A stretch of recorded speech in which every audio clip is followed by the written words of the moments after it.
ನಮಸ್ಕಾರ. ಇಂದಿನ ವಿಡಿಯೋದಲ್ಲಿ ನಾವು ಮಿಥುನ ರಾಶಿಯವರ ಆರ್ಥಿಕತೆ, ವಿದ್ಯಾಭ್ಯಾಸ, ಆರೋಗ್ಯ, ಕುಟುಂಬ, ಪ್ರೀತಿ ಮತ್ತು ವೈವಾಹಿಕ ಜೀವನದ ಭವಿಷ್ಯವನ್ನು ನೋಡೋಣ. ಹಾಗೆ ಗ್ರಹಗಳ ಪ್ರಭಾವ ನಮ್ಮ ಮೇಲೆ ಹೇಗಿರುತ್ತದೆ ಎಂಬುದನ್ನು ತಿಳಿದುಕೊಳ್ಳೋಣ.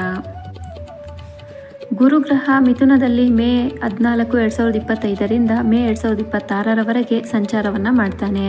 ಆರ್ಥಿಕ ಬೆಳವಣಿಗೆ, ಹೊಸ ಉದ್ಯೋಗ ಅಥವಾ ಯೋಜನೆಗಳಿಗೆ ಅನುಕೂಲಕರವಾಗಿರುತ್ತೆ.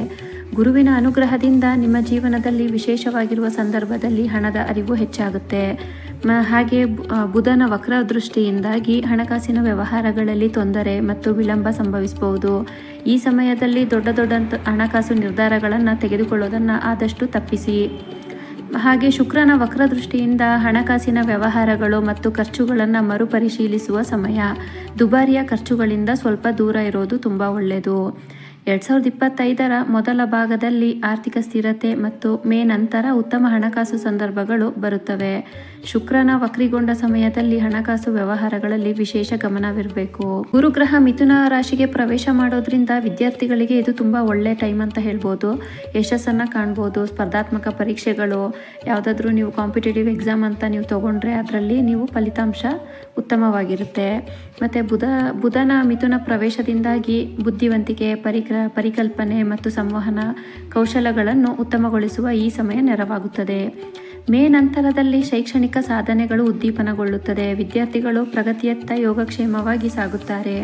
ಸ್ಪರ್ಧಾತ್ಮಕ ಪರೀಕ್ಷೆಗಳಿಗೆ ಉತ್ತಮ ಮತ್ತು ಅತ್ಯುತ್ತಮ ಸಮಯವಿದು. ಶನಿಯ ಮೇಷ ಪ್ರವೇಶದಿಂದಾಗಿ ಕುಟುಂಬದೊಳಗಿನ ಜವಾಬ್ದಾರಿಗಳು ಹೆಚ್ಚಾಗಬಹುದು. ಹೊಸ ಬದಲಾವಣೆಗಳು, ಕುಟುಂಬದಲ್ಲಿ ನಾಯಕರಾಗುವಂತಹ ಒಳ್ಳೆಯ ಅವಕಾಶ ಸಿಗುತ್ತೆ. ಮತ್ತು ಶುಕ್ರನ ವಕ್ರಿಗೊಳ್ಳುವ ಸಮಯದಲ್ಲಿ ಅಂದರೆ ಜುಲೈಯಿಂದ ಸೆಪ್ಟೆಂಬರ್ ತನಕ ಈ ಟೈಮಲ್ಲಿ ಕುಟುಂಬದೊಳಗಿನ ಸಂಬಂಧಗಳಲ್ಲಿ ಕೆಲವೆಡೆ ಒತ್ತಡ ಉಂಟಾಗಬಹುದು.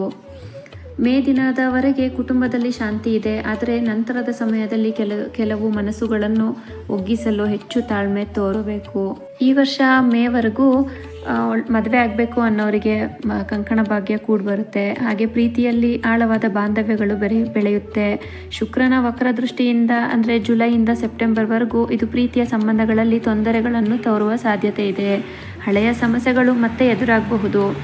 ಮೇ ನಂತರ ಪ್ರೀತಿಯ ಜೀವನದಲ್ಲಿ ಪ್ರಗತಿ ಕಾಣ್ತೀರಾ. ಆದರೆ ಜುಲೈ-ಸೆಪ್ಟೆಂಬರ್ ತಿಂಗಳ ಅವಧಿಯಲ್ಲೇ ಸ್ವಲ್ಪ ಸಂಬಂಧಗಳು ಹೆಚ್ಚು ತಾಳ್ಮೆಯಿಂದ ನಿರ್ವಹಿಸಬೇಕಾಗುತ್ತೆ. ಏಪ್ರಿಲ್ 3ರಲ್ಲಿ ಮಂಗಳನು ಕಟಕ ರಾಶಿಗೆ ಪ್ರವೇಶ ಮಾಡ್ತಾನೆ. ಆ ಟೈಮಲ್ಲಿ ನಿಮಗೆ ಆರೋಗ್ಯದ ಮೇಲೆ ಹೆಚ್ಚಿನ ಗಮನ ಕೊಡಬೇಕಾಗುತ್ತೆ.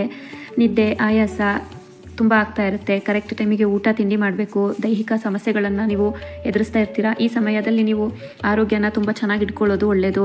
ಶನಿಯ ಮೀನದಲ್ಲಿ ವಕ್ರಿಗೊಳ್ಳುವ ಸಮಯ ಅಂದರೆ ಜುಲೈ 2025 ಇದು ಸಾಂದರ್ಭಿಕ ಆರೋಗ್ಯ ಸಮಸ್ಯೆಗಳನ್ನು ತರುವುದು. ಇದರಲ್ಲಿ ಜೋಡಿಗಳು ಅಥವಾ ದೀರ್ಘಕಾಲೀನ ಆರೋಗ್ಯ ತೊಂದರೆಗಳು ಉಂಟಾಗಬಹುದು.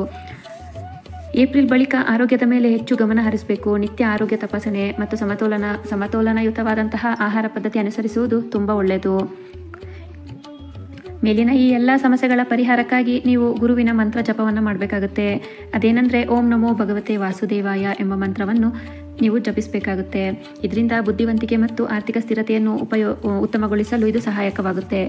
ಬುಧನ ತತ್ವದ ಪೂಜೆ ಅಂದರೆ ಬುಧವಾರದಂದು ಗಣಪತಿಯ ಆರಾಧನೆ ಮಾಡಿ ಬುದ್ಧಿವಂತಿಕೆಗೆ ಬಾಧಕವಾಗುವ ಸಮಸ್ಯೆಗಳನ್ನು ನಿವಾರಿಸುತ್ತೆ.